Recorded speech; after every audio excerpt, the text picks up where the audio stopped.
Hey guys, welcome back to Clownfish TV. This is Kneon. I am here with Geeky Sparkles. Hello. And it's time for another daily dose of dismal Disney. In this case, we have a former legendary Disney animation professional, John Musker, coming out and saying that, Disney needs to do a course correction and they need to stop focusing so much on the message and focus on the storytelling. No, you don't say. That's crazy talk. What? Yeah, let's talk about this. This was not expected, but a lot of Disney veterans have been coming out lately and kind of saying like, yeah, Disney's not what it used to be. They don't really have anything to lose at this point, but to have John Musker come out, I think that's kind of a big one. A lot of them just quietly walked away. They went and got deals with other studios like Netflix or whatever.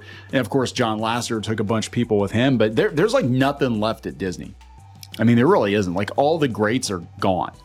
Right. I don't think we're going to have another generation of greats anytime soon. I don't think so. I don't think they're interested in training another generation of greats. I think it's how you spell it. Like we're saying, I think you're having a lot of generations of great as in greeting.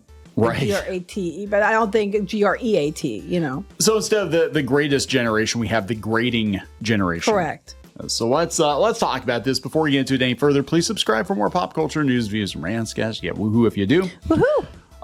So this is coming from Cartoon Brew. It's making the rounds. It actually was an interview with a Spanish newspaper. Yeah, actually, our friend Sarah sent it over to me. Now, you had mentioned it to me, too. Yeah, I saw it on Cartoon Brew. I had heard it from you, and then I saw what she had said. And yeah, she had sent that over to me as well. So we're going to just give you a little bit of backstory here. Obviously, Disney is not in a good place with animation. Pretty much every movie they've released over the last couple of years has been a massive misfire at the box office. They're getting their butts kicked by DreamWorks and Illumination and pretty much anybody who wants to put a cartoon out. They're getting beat by. Lots of media outlets are talking about the decline of Disney, that their best days are definitely behind them. Many places talking about it and talking about the course correction that's going to happen in animation, which I think we're seeing in real time. A lot of outlets getting rid of, I would say, Tumblr type cartoons and starting to focus more on series they think they can actually make money off of. And I think Disney's going to have to really get serious, not just crank out umpteen million sequels to better movies. But unfortunately, that's all they keep talking about. Yeah, that's all they keep talking about. And the thing is that most of the people who worked on the original movies that they're making sequels to are no longer involved. But like Moana 2, Toy Story 5, Frozen 2, Inside Out 2. I thought that Pete Docter was directing Inside Out 2, and it turns out he's not. So I'm like, I don't know how that's going to go. What's that? I just thought that was funny. Yeah, I don't know how that's going to go. I'm sure he's involved on some level, but yeah, Lasseter was involved in Toy Story. He's gone. Musker, one of the last Disney projects he was involved in was Moana, and he's gone, and they shipped everything to Canada. So God knows what we're going to get. So yeah, this is coming from Cartoon Brew. Let's talk about this. He's been retired from Disney for 6 years now. Okay. All right. He's the directing legend. John Musker is speaking openly about his experiences at the studio and his views on contemporary Disney animation. In an interview with Spanish newspaper El País, Musker spoke about the need for a course correction at Walt Disney Animation Studios and the need to put entertainment and storytelling ahead of the message. Finally, common sense. Common sense. Now, of course, this does not mean you can't have diversity and inclusion. That's not what people are saying. Right. You all just keep screaming bigot, but you're not listening to what people are saying. You can have those things, but the thing is they have to be secondary. You have to have a good story and good characters that just happen to be diverse. And then you focus on what a great story it is and what a great character it is. And not, did I tell you, did I mention their this, did I mention their that? You bigot, you bigot, you bigot. Because that does not sell tickets. Sorry. Yeah. You tell a good story. Well, he was not that hard. He was talking about The Princess and the Frog and how it was like, yeah, there was some messaging in there, whatever, but like... It wasn't heavy-handed. And the thing is, it wasn't like it is now. Like, back then, there were some people who were upset about it, but for most people who didn't even care. They're like, okay, Princess and the Frog, they made her black now, but so what? Yeah. It wasn't like it is now where people are getting so fed up with it because now it's just like, oh, of course they did. But back then it was like, okay. Yeah, I think they were like, okay, we're gonna make a black princess. What's the story going to be about? They didn't care. Kids, they didn't care. It's like whatever. So this is really interesting, though, because not only is he talking about the message, but he's also talking about corporate interference and how there are too many cooks in the kitchen, which I think we saw with Wish. We've said this many times. I think we're going to see it with Inside Out, too. I honestly, my gut on Inside Out, too, is it's going to be a cluster trying to please too many people. It's just funny because this is everything we've been saying. Mm-hmm. Everything we've been saying. It's almost like we fucking know what we're talking about. You know? Oh, we have our days. So this is what he said. We weren't trying to be woke, although I understand the criticism. The classic Disney films didn't start out trying to have a message. They wanted you to get involved in the characters and the story and the world, and I think that's still at the heart of it. You don't have to exclude agendas, but you have to first create characters who you sympathize with and who are compelling. No. I think they need to do a course correction a bit in terms of putting the message secondary behind entertainment and compelling story and engaging characters. You know, it's like common sense is still a thing. I just, you know, but again, they'll be like, that's because he's old. It's like, no, because he's right. Well, he's alt-right, isn't he? Yeah, I know. Yeah. I mean, that's what's so sad. Like most of these guys, I would say they probably are center left or they lean a little bit left. That's where I usually stay is like center lean left. I used to be a lot more left leaning than now. Not because I've changed. It's just because the goalposts and the markers have changed. I'm still exactly the same. I don't think, I'm going to be honest, I don't think my personal politics have changed much since like the 90s. Mine either. And I was very much a Clinton era Democrat. And it's just like now there's so many that other. That means you're not right, Yahtzee. Yeah, I know, right? Like how the hell did that happen? But yeah, you look at like, you know, Jerry Seinfeld and stuff he's been saying too. And he's just like, it's gone too far, guys. This is insane. But the thing is the people that are going to call you Nazis, yeah, they're working at Pixar now. You know what I'm saying? Like, it's like, I mean, how are you supposed to fight with these? The only way you can fight with these people or fight them if they keep inserting the message is to let them, because they're afraid of them, let them fall flat on their ass and then take the money away and be like, hey, we got to lay you off. That's kind of been happening, hasn't it? Yeah. These are the same people that when they were trying to move Imagineering or talk about, you know, the don't say gay, the parental rights and education bill in Florida, right. When no one, like one person in Florida showed up to protest, which, you know, I don't necessarily agree with that person, but I respect that he had the guts to show up. I mean, you don't have to agree, but I respect the guts. Anyway, over in California, they were all protesting and it didn't even really impact them. No, and there were a lot of them were from places like Pixar. Yeah, we'll talk about this because I think I still and I could be wrong, but I still think Pixar and Walt Disney Animation Studios are going to wind up merging, especially if Inside Out does not do well, because there's no reason to have two separate animation studios. No. So Musker also, back to the article, Musker also compared the era of Disney under Jeffrey Katzenberg. Again, Jeffrey Katzenberg went off with Steven Spielberg and David Geffen to form DreamWorks, right? So he was in charge of Disney movies for a while. So he said, the era of Disney under Jeffrey Katzenberg to that of when the studio was overseen creatively by John Lasseter. Katzenberg would give wild notes like asking the Little Mermaid to be more like Die Hard. Yeah, that's why they put, like, I guess the Ursula thing at the end with the running her through and all that. Yeah. Musker said he still preferred that approach over the more recent era because there were less cooks in the kitchen. Yes, that's what he was saying. If you're reading the other interview or whatever, yeah, he's just like, it's too corporate. Too much interference. Too much. Well, even back in the day, they would put a director on a movie and you might have, you know, it was like the director and a writer or two, but it wasn't like they had a story committee and a DEI advisor and then we got to run it past 15 different. It's basically, did Walt like it? Did Michael Eisner like it? That, you know, that's pretty much all that mattered. Right. You know, that's who they were trying to please. You had like one or two people over you that you worked with. Now it's like it has to go. And I can tell you this for a fact, like when it comes to things like with the media stuff, it has to go through like 10 different people and they all get to put their personal rinse on it and then it gets so diluted by all the urine that by the time you get it back, it's just like, you know, but it's the approved copy. Sorry. Yeah. But I'm not wrong. You're not wrong.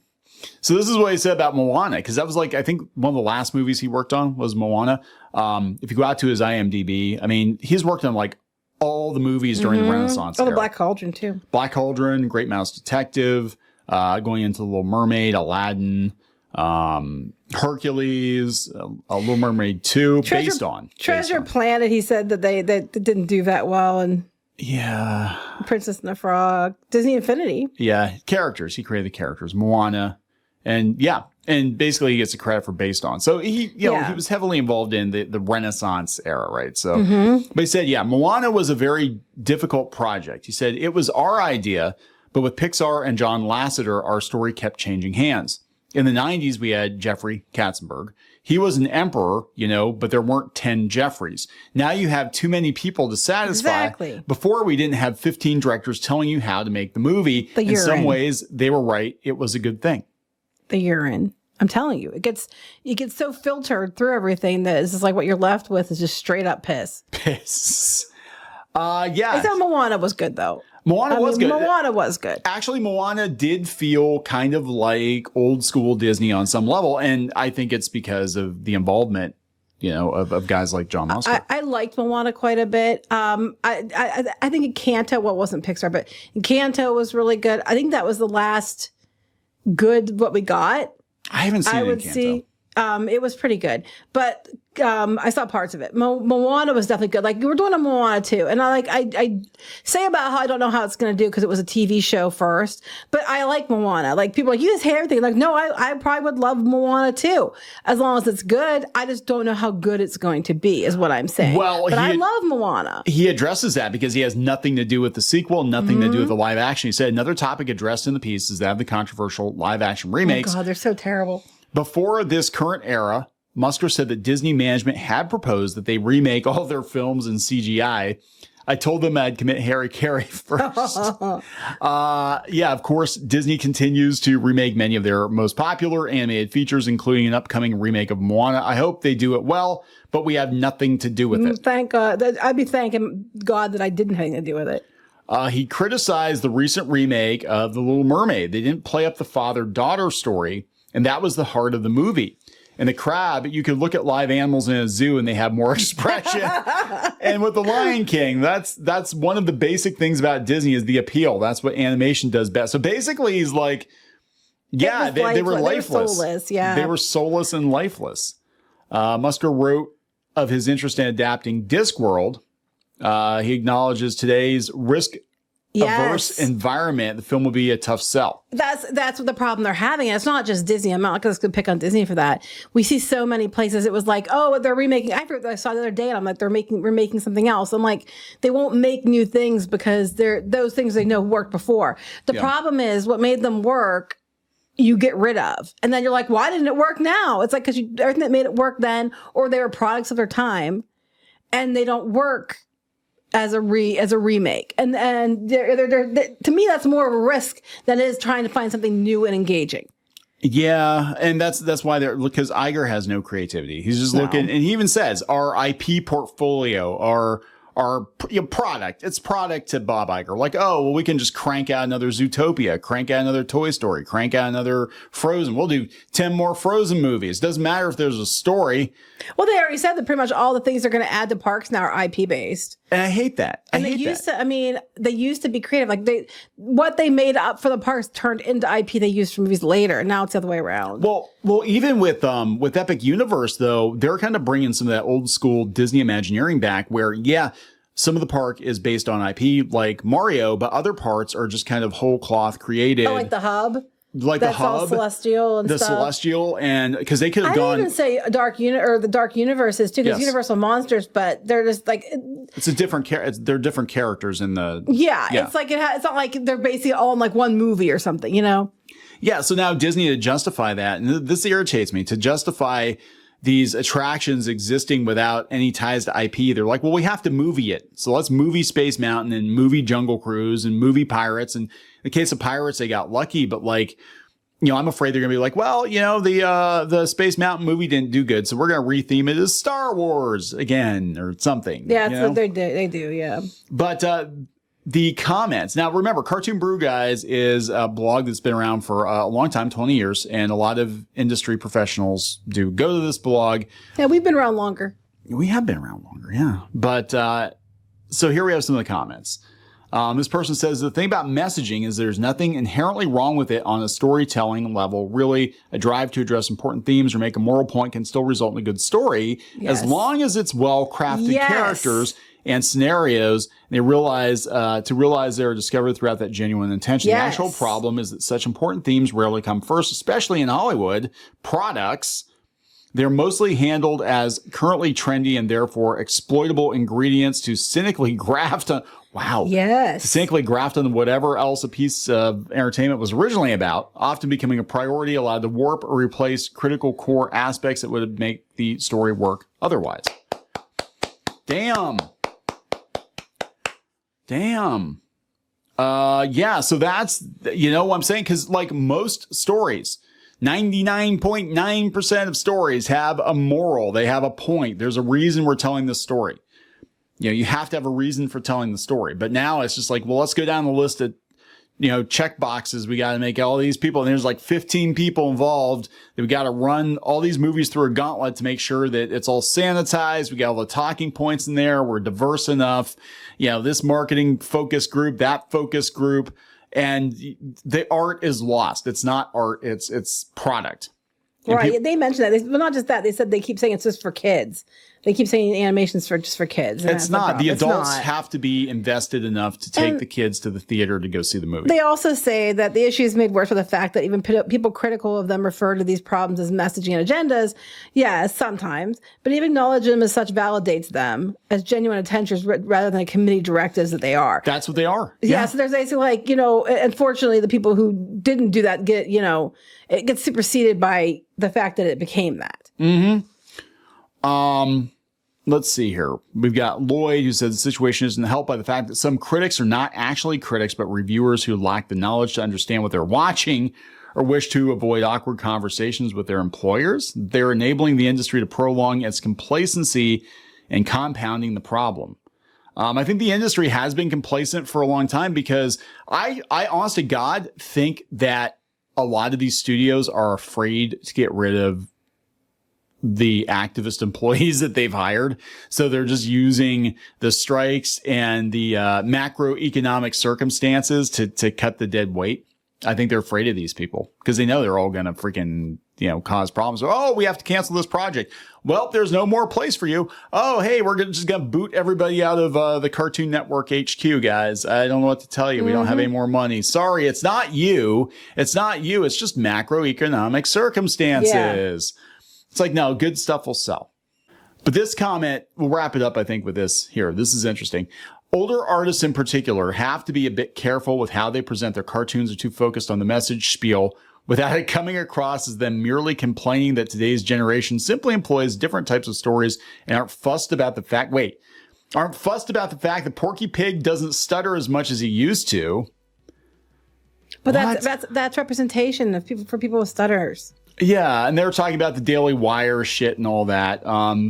This person said John is completely correct, of course. There's been no need for all these unnecessary remakes. Yes, agreed. This has to be a newer animator. With all the respect, don't get me wrong, he's a legend. It seems like he's just nostalgic about a time when he was young and directed hit after hit. Well, but you know what? The key there is hit after hit.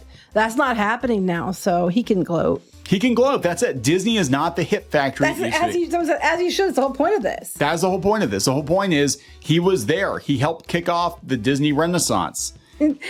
Too many cooks indeed, and the final result is a lackluster product that plays it safe and mediocre. Cough, wish, cough. Yeah, so this is going to continue. I do not have a lot of hope for Inside Out 2. There you go. I think that if Inside Out 2 underperforms, that could be it for Pixar. Like, I don't understand. Like, we're doing Toy Story 5. They could just totally let Walt Disney Animation Studios do that. Well, I'm already concerned when they're out there selling toys with anxiety shaking, and they're calling it shaking with anxiety. I'm already a little bit concerned, Yeah. And I'm somebody who has an anxiety disorder, and I'm like, I don't know about this one. So Jiggle physics. Yeah, there you go. We don't get the jiggle physics because she doesn't have any. No. All right, we're gonna wrap it up. Yep. There we go, guys. Another Disney legend speaking out against Disney. I think we're gonna hear more and more of this as time goes on. Please subscribe for more pop culture news, views, and rants. We'll talk later. Bye.